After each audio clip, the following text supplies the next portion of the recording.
राजकुमार, बड़ी पहल के साथ भारत ने कोरोना से लड़ने की शुरुआत की थी, जो जंग बदस्तूर लगातार हर दिन लड़ी जा रही है और जारी है। और इस बीच डीआरडीओ के द्वारा बनाई गई ये देसी दवा कारगर साबित होने वाली है इस जंग।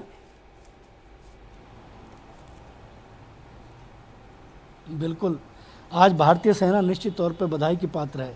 क्योंकि कोरोना का जो दौर है, उस दौर में बहुत सारी चीज़ें ऐसी रही हैं कि जिसने झकझोर दिया है, पूरी मानवता परेशान है। और कहीं ना कहीं कोरोना से बचाव के लिए तमाम तरह के प्रयास निरंतर चल रहे हैं। डोज लगाई जा रही हैं, सप्लाई कम है, डिमांड ज़्यादा है। इस बीच में जिस तरीके से ये नई दवा आई है, बिल्कुल ग्लूकोज की तरह, जिस तरीके से आप मिलाओगे पानी में मिला के, इस पर पिछले लंबे समय से काम चल रहा था सांची, और डॉक्टर रेड्डी के साथ साथ मिलके कुछ डीआरडीओ के जो वैज्ञानिक थे वो भी इस पर काम कर रहे थे। और इसको एक ग्लूकोज में मिलाकर पिलाया जा सकता है। मेदांता हॉस्पिटल सहित तमाम कई प्राइवेट ऐसे अस्पताल हैं जिसमें इसका परीक्षण चल रहा था और वहाँ से इसके प्रमाण बहुत बेहतर आए हैं। उसके बाद ही इसको लॉन्च किया गया है। अब इसको शुरुआती दौर में डीआरडीओ के जितने हॉस्पिटल हैं उनमें इसको दिया जाएगा। 10,000 डोज इसकी बनकर तैयार हैं। उसके अलावा आने वाले दिनों में ये बाजार में भी उपलब्ध होगी और बेहद किफ़ायती, जिस तरीके से हम ग्लूकॉन डी लेके आते हैं और उसको घोल के पीते हैं, उस तरीके की ये दवा होगी और उसी तरीके से ये इस्तेमाल होगी।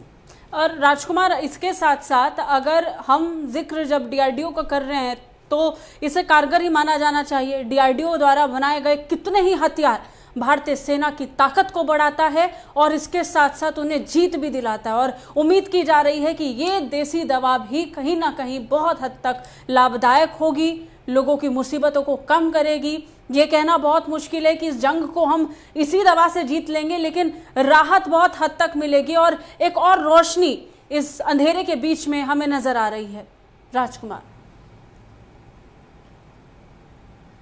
बिल्कुल उम्मीद की एक किरण के साथ, क्योंकि एक सकारात्मक सोच बनाए रखने के लिए निश्चित तौर पर इसके प्रमाण बहुत बेहतर आने वाले हैं आने वाले दिनों में। क्योंकि सेना के यदि हम देखें, सेना की अगर बैकग्राउंड पूरी हम देखें तो सेना कहीं ना कहीं हमें बॉर्डर पे भी सचेत करती है और निश्चित तौर पर देश की सुरक्षा व्यवस्था को सुदृढ़ बनाए रखने में उनका बहुत योगदान होता है। लेकिन जब भी कभी आपदा आई है, सेना ने अपना पूरा दिया है, जो जितना वो कर सकते हैं उतना बेहतर कर सकते हैं। जिस तरीके से वैज्ञानिकों ने इसका इस्तेमाल, इसका इजाद किया है, इसको मिलकर डॉक्टरों के साथ में ये देखा गया है कि जहां पर भारतीय सेना को मजबूत देने वाली डीआरडीओ अब यहां पर भी स्वास्थ्य के क्षेत्र में भी दवा बना करके अपनी भूमिका को निभा रहा है। बहुत बहुत शुक्रिया राजकुमार, तमाम जानकारी के लिए, आपका हमारे साथ जुड़ने के लिए।